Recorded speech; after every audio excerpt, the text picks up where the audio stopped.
Évangile de Jésus-Christ selon saint Marc, chapitre 12, des versets 13 à 17.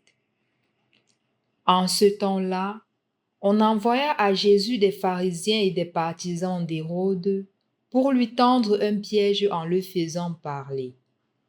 Et ceux-ci vinrent lui dire: « Maître, nous le savons, tu es toujours vrai. Tu ne te laisses influencer par personne, car ce n'est pas selon l'apparence que tu considères les gens, mais tu enseignes le chemin de Dieu selon la vérité. Est-il permis, oui ou non, de payer l'impôt à César l'empereur? Devons-nous payer, oui ou non? » Mais lui, sachant leur hypocrisie, leur dit: « Pourquoi voulez-vous me mettre à l'épreuve? Faites-moi voir une pièce d'argent. » Ils en apportèrent une, et Jésus leur dit: « Cette effigie et cette inscription, de qui sont-elles? » « De César, répondent-ils. » Jésus leur dit: « Ce qui est à César, rendez-le à César, et à Dieu ce qui est à Dieu. » Et ils étaient remplis d'étonnement à son sujet. Au nom du Père et du Fils et du Saint-Esprit, Amen. Loué soit Jésus-Christ. Il y a une fois, un prêtre est allé célébrer l'Eucharistie dans une famille. Après la célébration de l'Eucharistie, c'était le moment du repas et on a appelé ce même prêtre de venir bénir le repas. Et le prêtre a dit: « Nous voici venus au moment le plus important de la soirée, ou du moins de l'événement, qui est justement ce repas. » Et c'est un chrétien de lui dire: « Non, mon père, c'est pas le moment le plus important.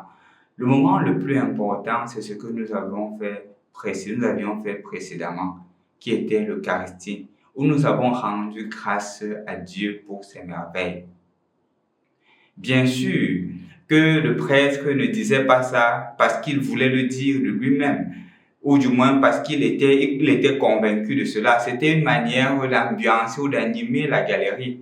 Mais cela a été perçu par ce chrétien comme quelque chose de léger, comme un certain relativisme de la part de ce prêtre.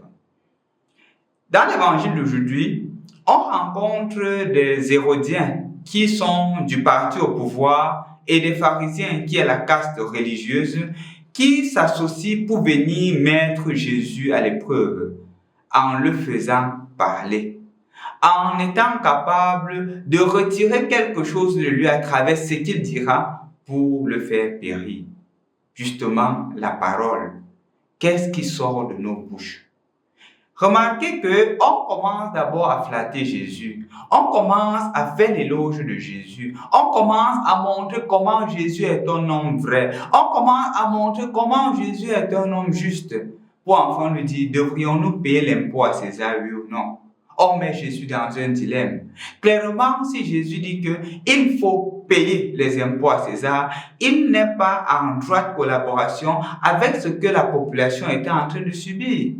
Parce qu'à cette époque, l'impôt était quelque chose de difficile pour les Juifs. Parce que c'était tellement élevé. Sur un produit qui pouvait coûter 100 francs, on demandait de payer les impôts de 90 francs. C'était énorme.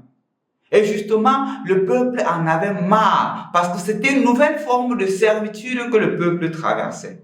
On dit: Jésus, est-ce qu'on doit payer les impôts? Donc, es-tu d'accord que la population souffre davantage? Ou on ne doit pas payer les impôts? Ce qui revient à dire que Jésus crée un affront ouvert avec l'impérialiste. Jésus crée un affront ouvert avec l'Empire romain. Qu'est-ce que Jésus doit faire? Il est dans un dilemme. Soit il prend un parti et l'autre le met en difficulté, soit, dans tous les cas, le principe du tiers exclu à cette époque n'existait pas. C'est donc pour cela que Jésus vient avec ce principe du tiers exclu. Pour dire que ce n'est pas parce qu'il y a ces deux possibilités qu'on est forcément obligé d'en choisir une.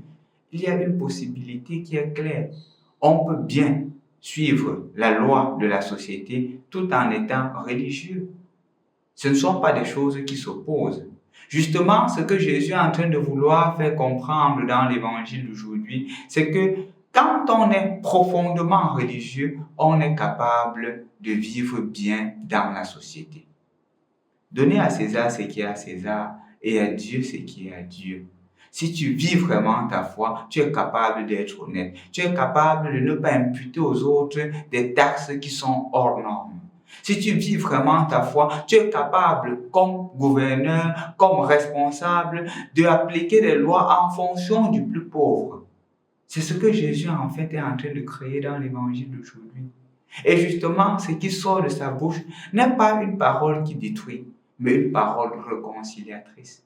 Une parole qui crée l'harmonie, une parole qui crée la paix, une parole qui crée l'amour. La question donc que je te pose ou à laquelle je m'adresse moi aussi aujourd'hui, c'est celle de savoir qu'est-ce qui sort habituellement de nos bouches.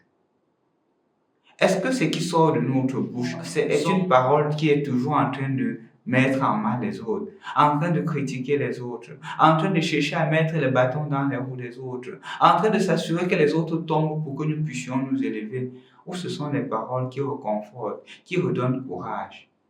Qu'est-ce qui sort de ma bouche? C'est vrai que dans une ville comme Douala, si on est habitué à sortir, il n'est pas toujours facile de sortir des paroles belles. Quand, par exemple, on est sur la moto et on voit comment est-ce que le chauffeur conduit mal, il est le premier à insulter, il est le premier à mal parler, ou peut-être même d'autres personnes, c'est facile aussi de réagir. Mais comme Jésus, apprenons à utiliser notre bouche pour des paroles de bénédiction, pour des paroles d'amour, pour des paroles d'unité. C'est le challenge auquel je t'adresse aujourd'hui. Efforce-toi tout au long de la journée à sortir des paroles de toi qui sont des paroles de bénédiction, même si on t'insulte, qui sont des paroles de paix, même si on veut la guerre, qui sont des paroles de réconciliation, même si personne ne veut se réconcilier. Ainsi, en ce mois du Sacré-Cœur de Jésus, ton cœur sera sacré comme celui de notre Dieu qui t'aime, qui m'aime et qui nous aime. Au nom du Père, et du Fils et du Saint-Esprit. Amen.